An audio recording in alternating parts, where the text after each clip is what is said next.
My name is Emily Carter, and sometimes I still wake up wondering if all of this is real. From the floor-to-ceiling windows of my Manhattan apartment, I watch the city pulse below me. Yellow cabs darting between traffic lights, women in designer heels rushing into offices that sell dreams for a price. My reflection shimmers faintly against the glass, framed by the silk blouse I slipped on this morning and the diamond studs I bought myself last year, a gift for closing my biggest deal yet. Every corner of this place whispers success. The faint citrus scent of the fresh lilies in the vase, the quiet hum of the espresso machine waiting in the kitchen, the little black boxes lined on my dresser with logos people would die to own. To the world, I am polished, composed, and untouchable. And yet my phone buzzes. A name flashes across the screen. A name I haven't seen in years. My chest tightens. It's Rachel, my cousin, the one who once laughed the loudest at my handmade gifts, rolling her eyes as if they were scraps better fit for a garage sale than a Christmas tree. The irony makes me smirk. She doesn't know yet that the same silly gifts became the heartbeat of a brand now sold in every luxury store from New York to Paris. I stare at her message. My fingers hover, hesitating, because with one reply, the past I buried so carefully might come rushing back. I was 19 when I learned the sharpest pain doesn't come from strangers. It comes from the people you love most. Back then, life was simple, at least from the outside. I was the quiet girl in a small Ohio town, the one who preferred sketchbooks over gossip, thread and glue over makeup tutorials. While other girls dreamed about prom dresses, I spent my nights hunched over the wooden desk in my room, piecing together bracelets, scarves, and little hand-stitched journals. They weren't perfect, but they carried a piece of me. Every knot, every seam, every uneven line whispered care. That Christmas, I poured my heart into making gifts for my family. A leather-bound notebook for my uncle who loved to write, a floral scarf for my aunt, and a set of beaded earrings for my cousin Rachel. I wrapped them carefully, tying each with a satin ribbon. I imagined the smiles, the gratitude, maybe even pride. But reality was cruel. The living room smelled of pine and cinnamon as the fire crackled. Wrapping paper littered the floor, and laughter filled the air, until my turn came. Rachel tugged the tissue paper from the box and held up the earrings I had made. "Handmade," she said, her voice dripping with amusement. "Emily, these look like something from a school craft fair." The room erupted in chuckles.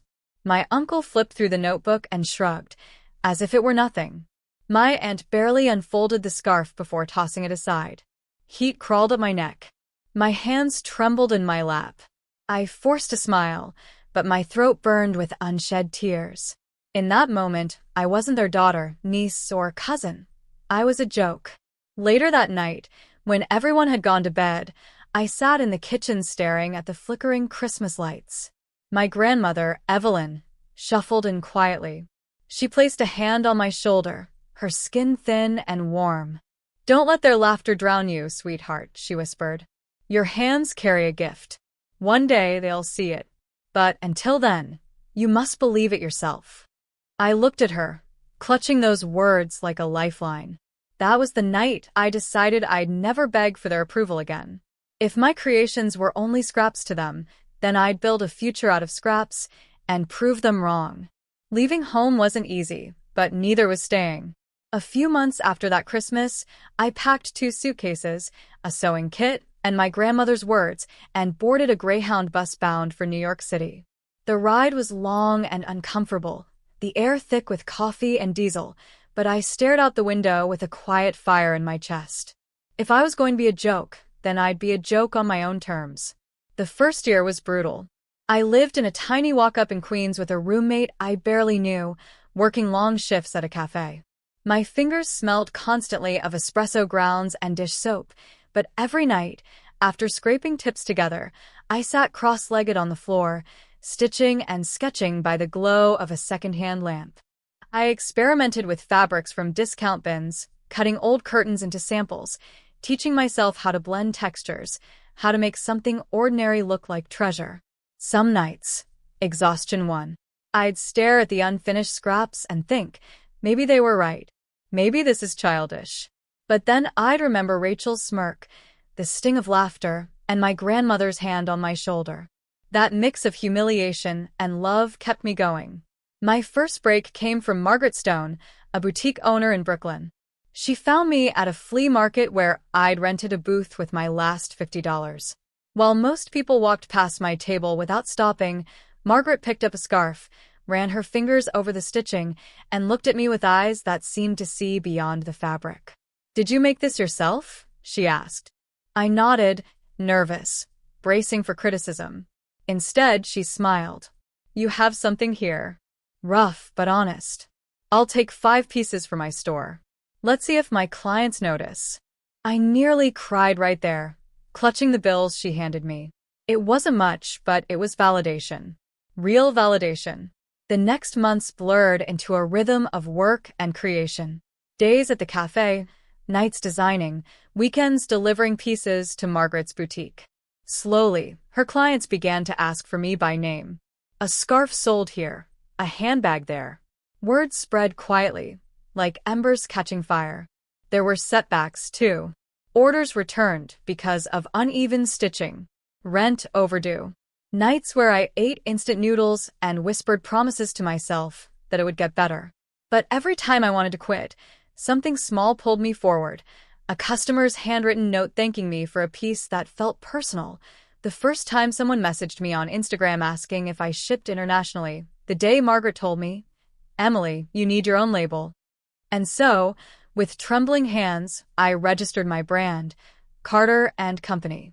It wasn't glamorous at first. I packaged items on my kitchen floor, handwriting thank you notes, sealing boxes with cheap tape. My Instagram posts were modest, cropped to hide my messy apartment. I never bragged to my family. In fact, I avoided telling them anything at all. When they asked, I'd say, "I'm fine, just busy," and change the subject. Because the truth was, I wanted them to see it themselves, not hear it from me. I wanted the reveal to hit like thunder. And thunder was coming. The invitation came on a Wednesday morning, tucked between glossy magazines and brand samples on my desk. A family reunion. My first in nearly a decade. For a moment, I considered tossing it straight into the trash. Why reopen wounds that had barely scarred? But then I imagined their faces when they saw who I had become. Not out of vengeance. No, that wasn't me, but out of truth. Out of finally standing in the light I had carved with my own hands. 2 weeks later, I found myself standing in the private lounge of Carter & Company's flagship store on Fifth Avenue. I had arranged for the family gathering to take place there, under the guise of celebrating a milestone. They didn't know whose milestone it was. The lounge glowed with understated elegance, ivory walls lined with framed sketches of my earliest designs, plush velvet seating in soft champagne tones, shelves displaying handbags under glass domes like museum pieces. The air smelled faintly of leather and peonies. A grand chandelier glittered overhead, catching the awe in every pair of eyes as my family filed in. I stayed out of sight at first, watching. My aunt's mouth hung open as she traced a fingertip across a gold-embossed plaque, Carter & Company. My uncle squinted at a photograph of me shaking hands with a celebrity on the cover of Vogue. "Rachel," ever the loud one, whispered. "Wait, is this Emily?" Her voice cracked in disbelief. That was my cue. I stepped forward, heels clicking against the polished marble. My silk dress hugged my frame, a shade of emerald that made me feel powerful, alive. Their heads turned, one by one, until silence wrapped the room. "Welcome," I said simply. My voice didn't tremble. It carried. My aunt blinked. "Emily, this is your store?" I nodded. "One of them." "Paris, Milan, London, they're opening next. But I thought it would be fitting to start here at home." The words dropped heavy. My uncle let out a low whistle.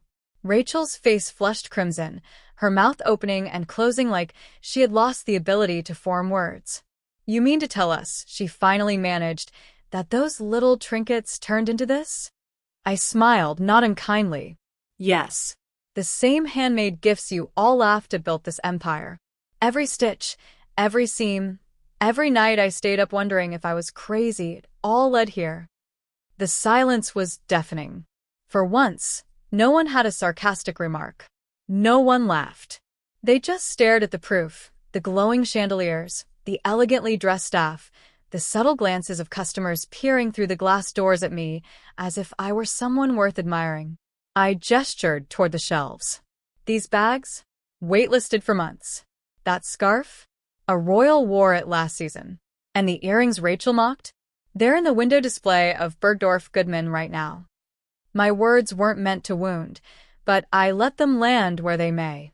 Rachel lowered her eyes, shame painting her cheeks. My aunt fiddled with her bracelet, suddenly unable to meet my gaze. My uncle cleared his throat, but said nothing. And me? I stood taller. For the first time in years, I didn't feel like the overlooked girl clutching scraps of fabric. I was the woman who had turned scraps into silk, doubt into destiny. Finally, I broke the silence. So, still think my gifts look like craft fair rejects? No one answered. But the look on their faces, disbelief mingled with regret, was sweeter than any applause. For once, I wasn't the punchline. I was the headline. I let the silence stretch, the weight of the moment pressing on every face in the room. They had come expecting the same quiet Emily, maybe even a struggling one. Instead, they found a woman in control of her world. Rachel was the first to speak, her voice barely above a whisper. Emily, I didn't know. None of us did. I tilted my head, studying her. The cousin who once rolled her eyes at my earrings now stared at me with something between shame and desperation. You didn't care to know, I said softly. That's the difference. My aunt fidgeted with her handbag, one that ironically wasn't from my line. We may have been unkind back then, but we're proud of you now. A bitter laugh almost rose in my throat, but I swallowed it. Revenge wasn't what I wanted, clarity was. So I took a slow breath, then sat down on the velvet sofa, crossing my legs, letting them stand while I remained grounded. If you truly mean that, I began, then I have conditions. Their eyes widened. I gestured toward Rachel. You always laugh the loudest. You crushed people with your words, without a second thought. If you want to be in my life now, you need to unlearn that habit. Respect the work of others, even if it doesn't look perfect to you. Rachel's cheeks burned crimson, but she nodded. Turning to my aunt, I continued. You've lived your life dismissing small dreams, telling people what they can't do. If you want to stand in my circle, I expect you to start encouraging, not tearing down. Even if it feels strange at first. My aunt opened her mouth to protest, then closed it. Silence was her answer. Finally, my uncle. I looked straight at him, remembering the way he had shrugged at my notebook as if it were useless. You always taught me that only things with a price tag mattered. That value is measured in dollars, not effort. If you want to earn a seat at my table, you must change that perspective. Appreciate the meaning in things, not just the market value. His jaw tightened. Pride warred with guilt in his eyes, but slowly, he gave a small nod. I leaned back, letting the chandelier's light cast soft halos across the room. These aren't punishments. They're chances. If you want to be part of my life now, you'll have to grow, just as I did. I don't need anything from you. But if you want me, the real me, then you'll meet me on new terms. No one argued. For once, the loudest voices were quiet. And in that stillness, I realized something powerful. I didn't just build a brand. I built boundaries. I wasn't begging for a seat at their table anymore. This was my table. My rules. My conditions. And whether they liked it or not, the choice was theirs. The following weeks surprised me. At first, I didn't expect much. Old habits are hard to break. But slowly, in small ways, change began to show. Rachel sent me a message one evening, not asking for anything, just sharing a photo of a bracelet she had bought from a local artisan. I thought of you, she wrote. I'm trying to appreciate the beauty in handmade things now.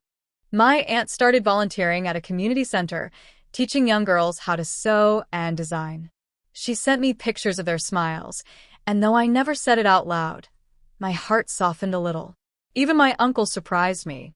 At our next gathering, he handed me a notebook, not bought, but one he had made himself. The leather was rough, the the stitching uneven, but when I ran my hand over it, I felt a lump rise in my throat. For the first time, he understood what I had been trying to give all along. It didn't erase the past, but it rewrote the present. One night, alone in my apartment, I pulled out an old shoebox from the back of my closet. Inside lay the very first pair of beaded earrings I had made, the same ones Rachel once mocked. The beads were uneven, the wire slightly bent, but as I held them in my palm, I saw them differently now. They weren't flaws. They were beginnings. I thought of my grandmother Evelyn's words, the ones that had carried me through every rejection, every sleepless night. Your hands carry a gift. One day, they'll see it. She had been right. They saw it now. And more importantly, I saw it too.